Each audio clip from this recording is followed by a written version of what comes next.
নবীজি বলছে ইসরাফিল প্রথম ফু দিলে সব কিছু ধ্বংস হয়ে জমিনের তলদেশে, জমিনের নিচে দাফন হবে।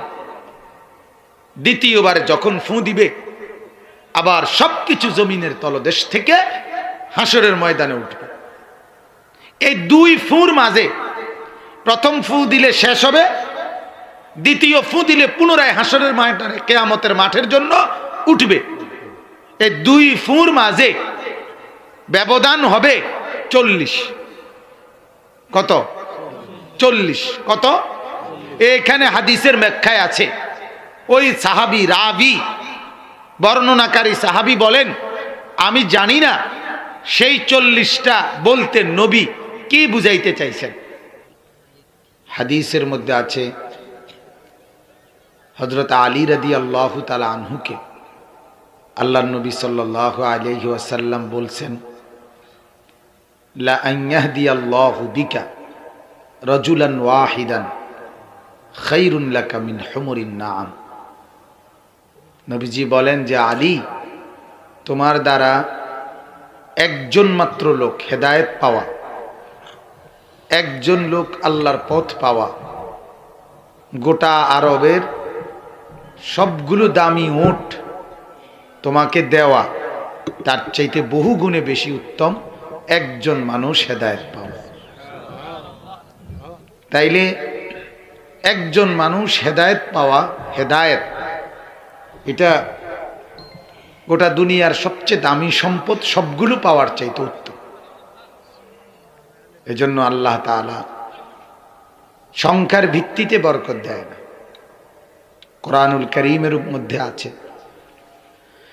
নবী পাক সাল্লাল্লাহু আলাইহি ওয়াসাল্লাম তার জিন্দেগিতে মোট 27টি যুদ্ধে, 10 বছরে, মদিনার 10 বছরে নবীজি 27টি যুদ্ধ নিজে সশরীরে সেনাপতি হিসেবে থেকে পরিচালনা করছিলেন। কয়টি যুদ্ধ? এর মধ্যে কেবল একটি যুদ্ধে রাসূলুল্লাহ সাল্লাল্লাহু আলাইহি সাল্লামের সাথে সাহাবীদের সংখ্যা, সৈন্য কাফেরদের চাইতে বেশি ছিল। এই একটা মাত্র যুদ্ধ, ওই যুদ্ধের নাম হলো হুনাইনের যুদ্ধ। মক্কা বিজয়ের পরে 8ম হিজরিতে ওই যুদ্ধটা হয়েছিল। ওই যুদ্ধে নবীজির সাথে সৈন্য ছিল 12,000, আর কাফেরদের সৈন্য সংখ্যা ছিল মাত্র 4,000। এইটাই একমাত্র যুদ্ধ যে যুদ্ধে মুসলমান বেশি, কাফেররা কি কম। বাকি সব যুদ্ধে মুসলমান কম, কাফেররা কি বেশি।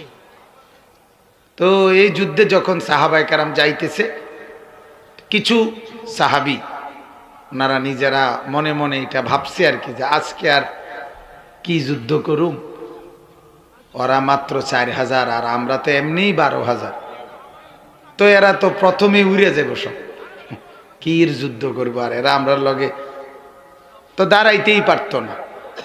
কারণ এর চাইতে কত কম আমরা বেশি সংখ্যককে কি করে ফেলছি, পরাজিত করে ফেলছি। আর আজকে তো আমরা এমনিতেই বেশি, আজকে তো তারা আমরা সামনে দাঁড়াইতেই পারবে না। এরকম একটু আধটু ভাবছে, অথবা নিজেদের মধ্যেও 2-1 জনে বলা বলি করছে।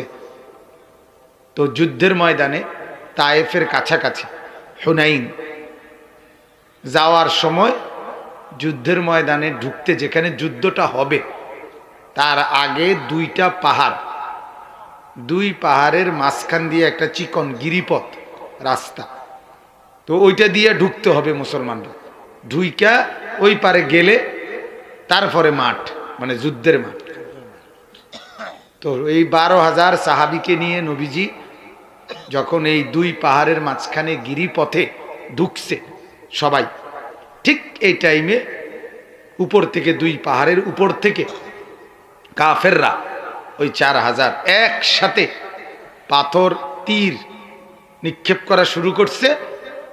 ফলে দিক বিদিক হারাইয়া ক্ষণিকের মধ্যে, অল্প সময়ের ভিতরে 12,000 সাহাবী উনারাই ময়দান ছাইরা সব ভাগ্য গেছে, ছিটটা বিটটা গেছে একদম। তখন আল্লাহ নবী সাল্লাল্লাহু আলাইহি ওয়াসাল্লাম একাই কষ্ট করে টিকে থেকে নবীজি তারপরে সাহাবীদেরকে ডাক দিয়েছেন যে তোমরা ভুল বুঝো না, আমার কাছে আল্লাহর সাহায্য আসবেই, তোমরা ফিরে আসো। এবং কাফেরদেরকেও বলছে তোমরাও আমাকে দুর্বল ভেবো না, আমি একা হলেও যুদ্ধ করব।